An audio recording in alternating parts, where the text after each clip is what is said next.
Hi ಎಲ್ಲರಿಗೂ, ಹೇಗಿದ್ದೀರಾ? ಎಲ್ಲ ಚೆನ್ನಾಗಿದ್ದೀರಾ ಅನ್ಕೋತೀನಿ. ನಾನಿವತ್ತು ಹತ್ತಿಯಂತೆ ಸಾಫ್ಟ್ ಆಗಿ ಟೇಸ್ಟಿಯಾದ ಮಲ್ಲಿಗೆ ಇಡ್ಲಿಯನ್ನು ಹೇಗೆ ಮಾಡೋದಂತ ಹೇಳಿಕೊಡ್ತೇನೆ. ವೆಜ್ ನಾನ್ ವೆಜ್ ಎಲ್ಲದರ ಜೊತೆ ಸೂಪರ್ ಕಾಂಬಿನೇಷನ್. ಬನ್ನಿ ಹೇಗೆ ಮಾಡೋದಂತ ನೋಡೋಣ. ನಾನಿಲ್ಲಿ 1 ಸೇರು ಸೇಲಂ ಅಕ್ಕಿಯನ್ನು ತಗೊಂಡಿದ್ದೇನೆ. ನೋಡಿ, ಈ ರೀತಿ ಇರುತ್ತೆ ಅಕ್ಕಿ. ಹಾಗೆ 1/4 kg ಉದ್ದಿನ ಬೇಳೆಯನ್ನು ತಗೊಂಡಿದ್ದೇನೆ. ಇವೆರಡನ್ನು 4 ಗಂಟೆ ನೆನೆ ಹಾಕ್ಕೋಬೇಕಾಗುತ್ತೆ. ಟೈಮ್ ಇದ್ರೆ ರಾತ್ರಿ ಪೂರ್ತಿ ನೆನೆ ಹಾಕ್ಕೊಳ್ಳಿ.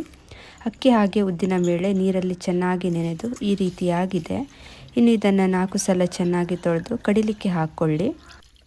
ಹಾಗೆ 1 ಕಪ್ ಬಾಯ್ಲ್ಡ್ ರೈಸ್, ಇದನ್ನು ಹಾಕಬೇಕಂತ ಏನೂ ಇಲ್ಲ. ಹಾಗೆ ರುಚಿಗೆ ತಕ್ಕಷ್ಟು ಉಪ್ಪು, ಇಷ್ಟನ್ನು ಸ್ವಲ್ಪ ನೀರು ಹಾಕಿ ನೈಸಾಗಿ ಗ್ರೈಂಡ್ ಮಾಡಿಕೊಳ್ಳಿ. ಇವಾಗ 1 ಕಪ್ಗೆ 1 ಸ್ಪೂನ್ ಡ್ರೈ ಈಸ್ಟನ್ನು ಹಾಕ್ತಾ ಇದ್ದೇನೆ.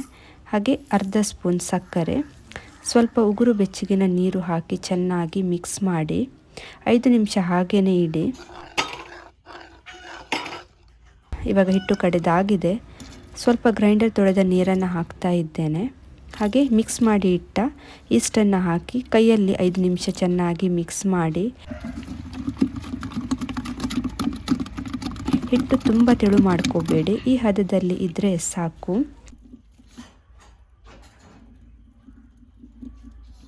ಇನ್ನು ಇದನ್ನು ಮುಚ್ಚಳ ಮುಚ್ಚಿ 4 ಗಂಟೆ ಉಬ್ಲಿಕ್ಕೆ ಇಡ್ತಾ ಇದ್ದೇನೆ.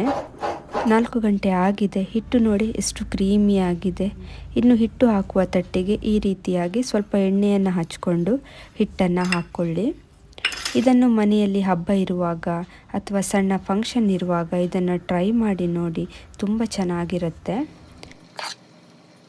ಇಡ್ಲಿ ಮಾಡುವ ಪಾತ್ರೆಗೆ ಸ್ವಲ್ಪ ನೀರನ್ನು ಹಾಕಿ ನೋಡಿ, ಇದರ ಮೇಲೆ ಈ ರೀತಿ ಇಡ್ಲಿ ತಟ್ಟೆಗಳನ್ನು ಇಡಿ.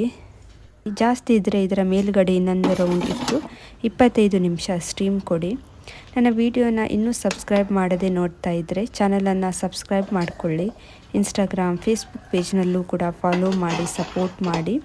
ಒಂದು ಬಟ್ಟಲಿಗೆ ಸ್ವಲ್ಪ ನೀರನ್ನು ಹಾಕಿ ತಟ್ಟೆಗಳನ್ನು ಇಟ್ಟು 5 ನಿಮಿಷ ಬಿಟ್ಟು ತೆಗೀರಿ. ಬಿಸಿ ಬಿಸಿ ತೆಗೆದರೆ ಕಟ್ಟಾಗುತ್ತೆ. ಹಾಗಾಗಿ ನೋಡಿ, ಈಸಿಯಾಗಿ ಬಂದುಬಿಡುತ್ತೆ. ನೋಡಿದ್ರೇ ಗೊತ್ತಾಗುತ್ತೆ ಹತ್ತಿಯಂತೆ ಸಾಫ್ಟ್ ಆಗಿದೆ. ಬೆಳಗಿನ ಬ್ರೇಕ್ಫಾಸ್ಟ್ಗೆ ಮಾಡ್ಕೋಬೋದು. ಚಿಕನ್ ಸಾರು, ವೆಜ್ ಸಾಂಬಾರ್, ಚಟ್ನಿ ಎಲ್ಲರ ಜೊತೆ ಸೂಪರ್ ಆಗುತ್ತೆ. ಖಂಡಿತ ಇದೇ ರೀತಿ ಸಹ ನೀವು ಮನೆಯಲ್ಲಿ ಟ್ರೈ ಮಾಡ್ತೀರಾ ಅನ್ಕೋತೀನಿ. ಇವತ್ತಿನ ರೆಸಿಪಿ ನಿಮಗೆ ಇಷ್ಟ ಆಗಿದೆ ಅನ್ಕೋತೀನಿ. ಇಷ್ಟ ಆದರೆ ಪ್ಲೀಸ್ ಒಂದು ಲೈಕ್ ಮಾಡಿ, ನಿಮ್ಮ ಫ್ಯಾಮಿಲಿ ಫ್ರೆಂಡ್ಸ್ ಜೊತೆ ಎಲ್ಲ ಶೇರ್ ಮಾಡಿ. ಹಾಗೆ ಮತ್ತೆ ಸಿಗ್ತೀನಿ ಒಂದು ಹೊಸ ರೆಸಿಪಿಯೊಂದಿಗೆ. ಅಲ್ಲಿ ತನಕ ಬಾಯ್.